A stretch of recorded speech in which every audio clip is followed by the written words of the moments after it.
ఎన్నో ఏళ్ల పోరాటం, వేల మంది బలిదానాలు, ధర్నాలు, రాస్తారోకోలు, ఆమరణ నిరాహార దీక్షల ప్రతిఫలం తెలంగాణ.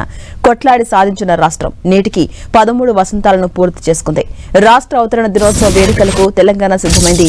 పార్టీలకు అతీతంగా రాష్ట్ర వ్యాప్తంగా తెలంగాణ ఆవిర్భావ వేడుకలు జరుపుకుంటున్నారు ప్రజలు. సికింద్రాబాద్ పరేడ్ గ్రౌండ్స్ లో రాష్ట్ర అవతరణ దినోత్సవ వేడుకలను ఘనంగా నిర్వహించేందుకు ప్రభుత్వం ఏర్పాట్లు చేసింది. వేడుకల్లో భాగంగా రాష్ట్ర ప్రజలపై పథకాల వరాలు కురిపించేందుకు ప్రభుత్వం ప్రణాళికలు రచించింది. గన్ పౌండరీ దగ్గర అమరవీరులకు నివాళులర్పించడంతో వేడుకలు ప్రారంభం కాబోతున్నాయి. తర్వాత CM Revanth Reddy parade ground లో జాతీయ జెండాను ఆవిష్కరించి పోలీసుల గౌరవ వందనం స్వీకరిస్తారు. త్రివిధ దళాలు, పోలీసు బలగాల పరేడ్స్ నిర్వహిస్తారు. ఈ ఏడాది అవతరణ దినోత్సవానికి ఒక ప్రత్యేకత ఉంది. ఎన్నికల హామీల అమల్లో భాగంగా ప్రజారంజక పాలనే లక్ష్యంగా ప్రభుత్వం మరికొన్ని విప్లవాత్మకమైన కొత్త పథకాలను ప్రకటించబోతుంది. ముఖ్యంగా నిరుద్యోగులు, మహిళలు, రైతు సంక్షేమమే ధ్యేయంగా ఈ పథకాలకు సీఎం రేవంత్ శ్రీకారం చుట్టబోతున్నారు. యువశక్తి ప్రోత్సాహకం ఇవ్వాలని నిర్ణయించింది సర్కార్.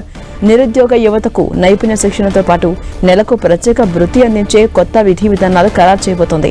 మహిళా స్వావలంబన కింద స్వయం సహాయక సంఘాలకు వడ్డీ లేని రుణాల పరిమితి పెంపు, ఉచిత కుటుంబ బీమా సౌకర్యం అంశాన్ని ప్రకటించబోతున్నారు. డిజిటల్ హెల్త్ కార్డుల పంపిణీ, పేదలకు ఉచిత వైద్య సహాయ పరిమితి పెంపు, అందరికీ యూనిఫైడ్ కార్డు ఇవ్వాలనే సంకల్పంతో ఉంది కాంగ్రెస్ సర్కార్. వీటిపై రాష్ట్ర అవతరణ దినోత్సవం సందర్భంగా సీఎం రేవంత్ రెడ్డి ప్రకటన చేయబోతున్నారు.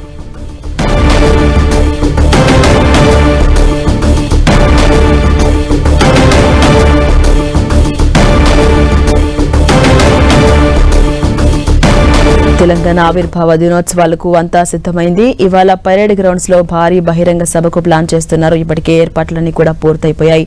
ఈ రోజు అక్కడ ప్రజలను ఉద్దేశించి సీఎం రేవంత్ రెడ్డి ప్రసంగించబోతున్నారు. ప్రజలపై పథకాల వరాలు కురిపించబోతున్నారు. కొన్ని కీలక నిర్ణయాలు కూడా ప్రకటించబోతున్నారు. ఎన్నో ఏళ్ల పోరాటం, వేల మంది బలిదానాలు, ధర్నాలు, రాస్తారోకాలు, ఆమరణ నిరాహార దీక్షల ప్రతిఫలమే తెలంగాణ. కొట్లాడి సాధించిన రాష్ట్రం నేటికి 13 వసంతాలను కంప్లీట్ చేసుకుంది. రాష్ట్ర అవతరణ దినోత్సవ వేడుకలకు తెలంగాణ మొత్తం సిద్ధమైంది. పార్టీలకు అతీతంగా ప్రతి ఒక్కరూ రాష్ట్ర వ్యాప్తంగా తెలంగాణ ఆవిర్భావ వేడుకలు ఇవాళ జరుపుకోబోతున్నారు. సికింద్రాబాద్ పరేడ్ గ్రౌండ్స్ లో రాష్ట్ర అవతరణ దినోత్సవ వేడుకలను ఘనంగా నిర్వహించేందుకు సర్కారు ఏర్పాట్లు చేసింది.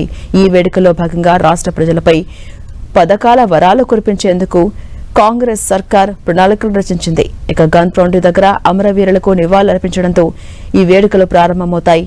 తర్వాత CM Revanth Reddy parade ground లో జాతీయ జెండాను ఆవిష్కరిస్తారు. అనంతరం పోలీసుల గౌరవ వందనం స్వీకరిస్తారు. ఇక త్రివిధ దళాలు, పోలీసు బలగాల పరేడ్స్ నిర్వహిస్తారు.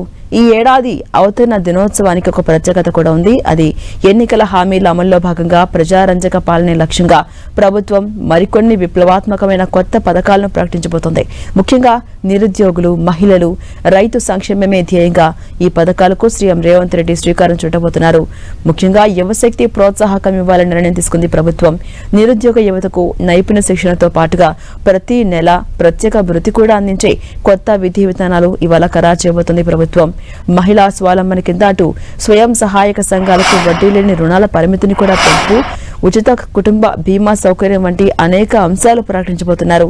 అటు డిజిటల్ కార్డు పంపిణీ, పేదలకు ఉచిత వైద్య సహాయ పరిమితి పెంపు, అందరికీ యూనిఫైడ్ కార్డు ఇవ్వాలనే సంకల్పంతో ఉంది ప్రభుత్వం. వీటిపై రాష్ట్ర అవతరణ దినోత్సవం సందర్భంగా సీఎం రేవంత్ రెడ్డి కీలక ప్రకటన చేయబోతున్నారు.